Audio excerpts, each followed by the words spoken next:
ముఖ్యంగా మాచర్ల విషయానికి వస్తే ఈ రాష్ట్రంలోనే కాదు దేశంలో అందరికీ తెలుసు, గత 5 సంవత్సరాలు నరమేధం జరిగిన నియోజకవర్గం ఏదైనా ఉందంటే ఈ రాష్ట్రంలో మాచర్లే అని అందరికీ తెలుసు.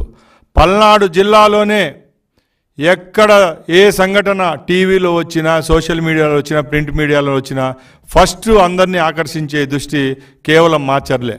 అక్కడ తెలుగుదేశం పార్టీ కార్యకర్తలపైన అయితేనేం, ప్రజలపైతేనేం దాష్టికంగా ఆ రోజు ఉన్న శాసనసభ్యుడైతేనేం, అతని సోదరుడైతేనేం దాడులు చేయడం జరుగుతూనే వచ్చింది. ముఖ్యంగా 2-3 విషయాలు మీ దృష్టికి తీసుకొని వస్తున్నా. తోటా చంద్రయ్య అనే మా తెలుగుదేశం పార్టీ కార్యకర్త, అతన్ని ఏ విధంగా నడి రోడ్డుపై చంపారో అందరికీ తెలుసు. అలాగే తెలుగుదేశం పార్టీ రాష్ట్ర నాయకులైన బోండా ఉమ్మగారు అయితేనేం, అలాగే మా నాయకులు ఎవరెవరో ఆ రోజు ఏ కార్యక్రమాలకి, పార్టీ కార్యక్రమాలు ఏవైతే ఉన్నాయో అక్కడ వెళ్ళడంతో వాళ్ళపైన దాడి చేయడం, ఎన్టీఆర్ విగ్రహాలను పగలగొట్టడం అవన్నీ మీ హయాంలోనే జరిగాయి. ప్రతి ఒక్క రోజు మాచర్లలో భయానక ఘటనలు జరగని రోజే లేదు. ఈ 5 సంవత్సరాలు ఓర్పుతో ఉన్న ప్రజలైతేనేం, అక్కడున్న తెలుగుదేశం పార్టీ కార్యకర్తలైతేనేం ఈరోజు విముక్తులై ఆయన తమ్ముడిని తిరస్కరించి భారీ మెజార్టీతో అక్కడ తెలుగుదేశం పార్టీ ఎమ్మెల్యే అభ్యర్థిని గెలిపించడం జరిగింది.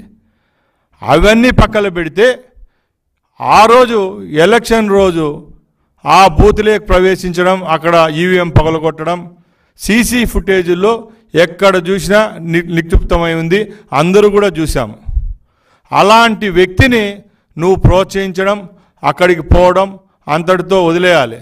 అంతేగాని అక్కడ నువ్వు అమ్మఒడి గురించో ఇంకో విషయం గురించో మాట్లాడడం చాలా విరుద్ధంగా ఉంది. ఎందుకంటే కేవలం ఈ రాష్ట్ర మంత్రివర్గం అయితేనేం, ఇక్కడ ప్రభుత్వం ఏర్పాటై 21 రోజులైంది.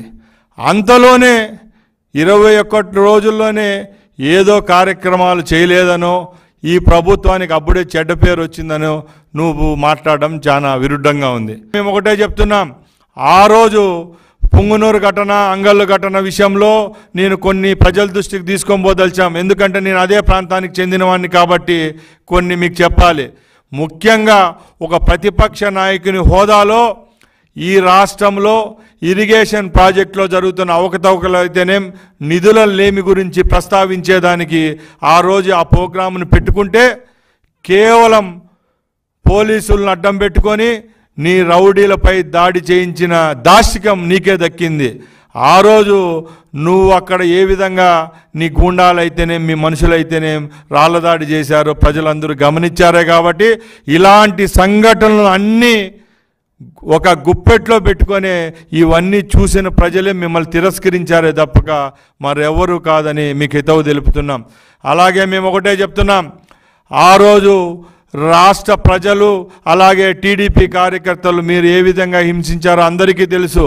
అప్పుడు అధికారాన్ని పోలీసులను అడ్డం పెట్టుకొని ఏ విధంగా మీరు భూములు కాజేశారో, క్వారీలు కాజేశారో, ఇసుకంతా తరలించారో, భూగర్భ జలాల కానించి అన్ని వనరులు మీరు మీ యొక్క అనుయాయులకు మీరు దక్కించుకోవడం తప్పక ప్రజలకు ఏ విధమైన మేలు చేయలేదు. కాబట్టి ఈరోజు మీవన్నీ అనుభవిస్తున్నారని అందరి ముందర నేను తెలియజేసుకుంటున్నా.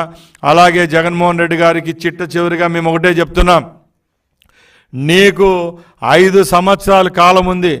5 సంవత్సరాల్లో నీకు దమ్ము ధైర్యం ఉంటే ప్రజల్లోకి రా. ప్రజలకు ఈరోజు ఎవరైతే అధికారంలో ఉన్నామో మేము చేసే తప్పులను శాంతియుతంగా రాజ్యాంగబద్ధంగా ఏమైనా ప్రశ్నించే విధంగా ఉంటే ప్రశ్నించే తప్పక ఇలాంటి అవాకులు చవాకులు మా ప్రభుత్వంపై, మా ముఖ్యమంత్రి గారిపై పేల్తే మేము చూసి ఉండే ప్రసక్తే లేదని తెలియజేసుకుంటూ సెలవు తీసుకుంటున్నా. జై హింద్, జై తెలుగుదేశం, జై చంద్రబాబు.